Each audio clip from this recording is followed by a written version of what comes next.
दोस्तों, हमारे भारत के हॉन्टेड प्लेसेस की जब बात होती है तो उसमें भानगढ़ किले का नाम सबसे ऊपर आता है। राजस्थान में मौजूद 500 साल पुराने किले का लोगों में कुछ ऐसा भय व्याप्त है। यहाँ पर लोग दिन में भी जाने से कतराते हैं और यहाँ तक कि कहा जाता है कि रात के समय में जो कोई भी इस किले में जाता है वो फिर कभी भी वापस लौटकर नहीं आता।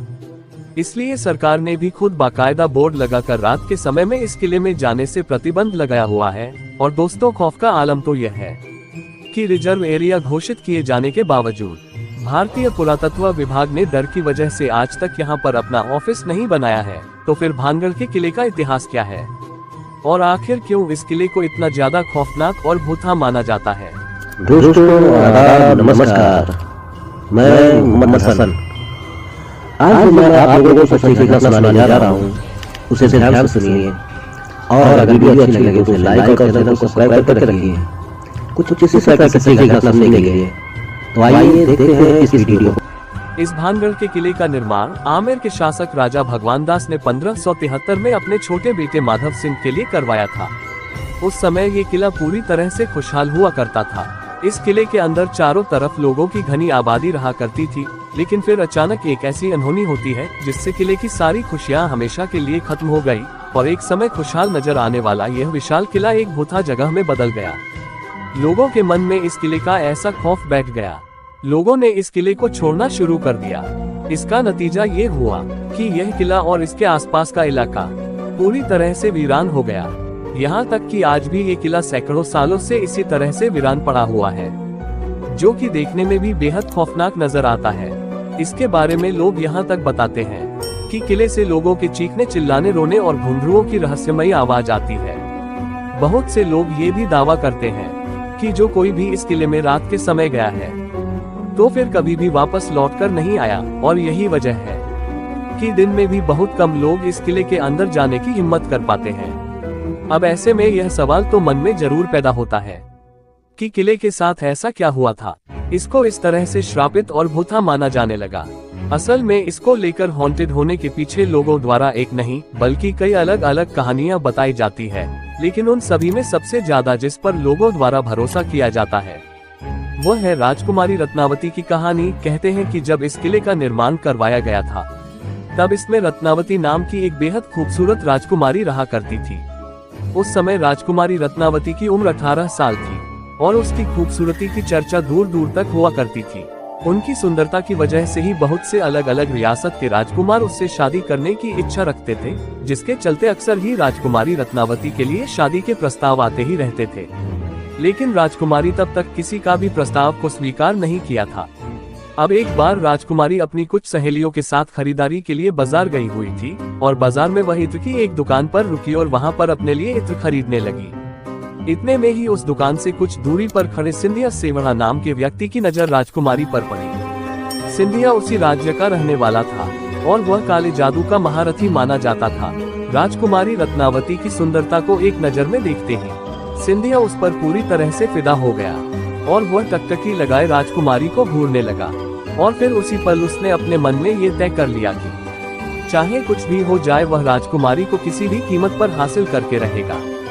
क्योंकि वह तंत्र मंत्र और काला जादू जानता था, इसलिए उसने राजकुमारी के पसंद किए हुए इत्र की बोतलों में से एक बोतल चुपके से उठाई और उस बोतल पर कुछ तंत्र मंत्र करके उसे धीरे से वापस उसी जगह पर रख दिया।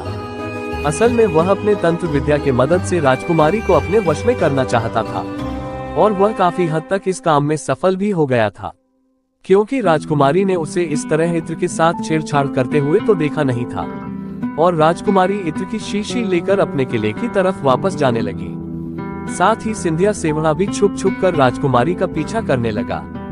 अभी राजकुमारी कुछ दूर ही चली थी कि तभी उनकी एक सहेली ने उसे बताया कि एक अनजान व्यक्ति ने इत्र की शीशी पर तंत्र मंत्र किया हुआ है। असल में राजकुमारी की उस सहेली ने सिंधिया सेवढ़ा को इत्र की शीशी पर काला जादू करते हुए देख लिया था, लेकिन वह डर की वजह से दुकान में कुछ भी नहीं बोल पाई थी। अब राजकुमारी को जैसे ही काले जादू की बात पता चली तो उन्होंने वह इत्र की शीशी रास्ते में पड़े हुए एक विशाल आकार के पत्थर पर दे मारी। पत्थर पर पड़ते ही वह शीशी टूट गई और सारा इत्र उसी पत्थर पर बिखर गया। और दोस्तों, इस तरह से इत्र पर किया गया वह काला जादू उस पत्थर में आ गया, जिसके बाद से वह पत्थर लुढ़कते हुए सिंधिया सेवढ़ा की तरफ बढ़ने लगा। दरअसल सिंधिया ने उस इत्र पर ऐसा जादू किया था कि जो भी कोई उस इत्र को लगाता वह खुद ब खुद सिंधिया सेवरा की तरफ खींचा चला आता। तो वह इत्र इतने बड़े पत्थर पर लग गया था, इसलिए वह पत्थर तेजी से उसकी तरफ से बढ़ने लगा और पत्थर ने लुढ़कते हुए उस तांत्रिक को कुचल दिया, जिससे उसकी मौत हो गई। लेकिन वह जादूगर मरने से पहले ही श्राप दे दिया था। राजकुमारी के साथ साथ किले में रहने वाले सभी लोग जल्दी ही एक दर्दनाक मौत मरेंगे और उनकी आत्माएं हमेशा के लिए इसी किले में भटकती रहेंगी। इस श्राप के कुछ ही समय बाद भानगढ़ और उसके करीबी राज्य अजबगढ़ के बीच में एक युद्ध छिड़ गया था। और दोस्तों, अजबगढ़ की सेना बहुत ही ज्यादा शक्तिशाली थी, जिसके चलते उनके सिपाही भानगढ़ के किले में घुसकर और किले में मौजूद हर एक पुरुष, महिला और यहाँ तक कि बच्चों को भी मौत के घाट उतार दिया, जिसमें कि राजकुमारी रत्नावती भी नहीं बच पाई थी। और दोस्तों, कहते हैं कि इस खतरनाक कत्लेआम के बाद से ही ये किला श्रापित हो गया था और उस नरसंहार में मारे गए मासूम लोगों की आत्मा किले के अंदर ही भटकने लगी थी। दरअसल किले के आसपास रहने वाले लोगों को भी किले के अंदर से अजीब अजीब आवाजें आती सुनाई देने लगी थी और साथ ही किले के अंदर जाने वाले लोगों के गायब होने की घटनाएं भी अक्सर सुनने को मिलते रहते थे।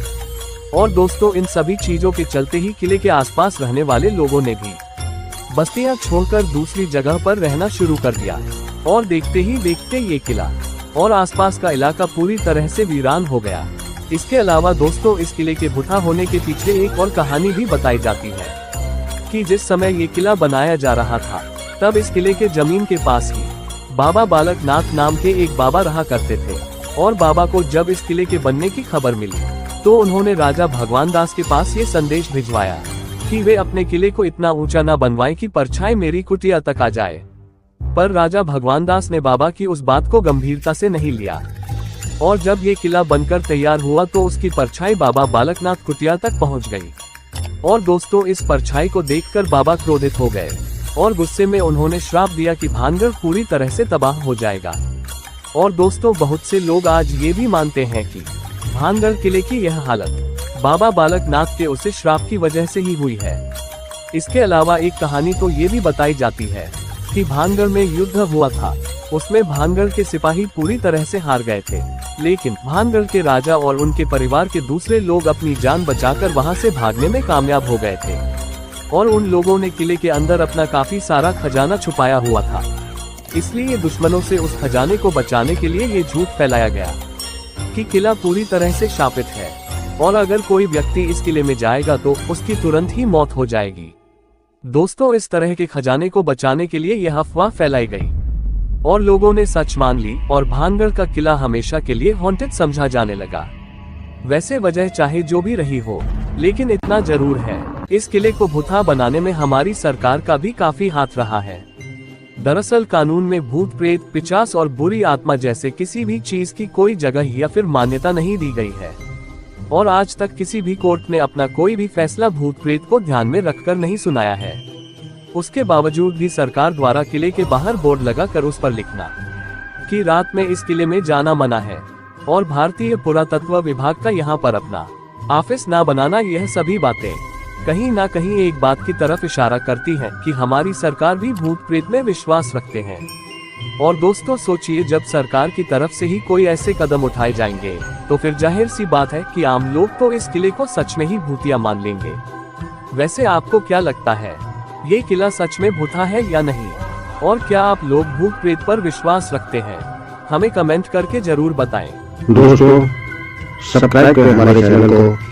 मिलते हैं फिर किसी ऐसी वीडियो के साथ, तब तक के लिए धन्यवाद।